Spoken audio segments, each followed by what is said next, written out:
Harry Kane'i häving.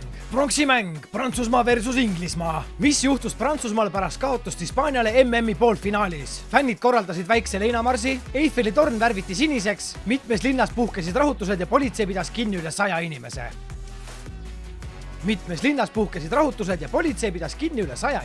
Pärast 0-2 kaotust Hispaaniale puhkesid Pariisis, Lyonis ja mitmes teises linnas rahutused. Põlema pandi autosid, prügikaste ning politsei pidas kinni üle 100 inimese. Mida pidasid paljud jalgpallieksperdid Toomas Tucheli suurimaks veaks poolfinaalis Argentiina vastu? Harry Kane'i liiga varajane vahetus, liiga varajane üleminek 5-mehelisele kaitseliinile, Jude Bellinghami jätmine pingile.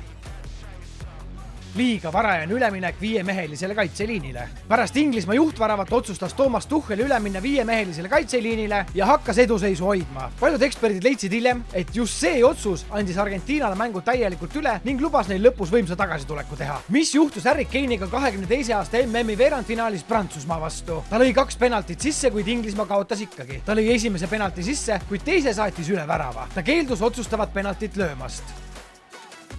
Ta lõi esimese penalti sisse, kuid saatis teise üle värava. Inglismaa sai Prantsusmaa vastu 2 penaltit. Harry Kane realiseeris esimese ja viigistas mängu, kuid saatis teise penalti lõpu eel üle värava. Prantsusmaa võitis kohtumise 2-1 ning Inglismaa langes MM-ilt välja. Mis arvad, kes võidab?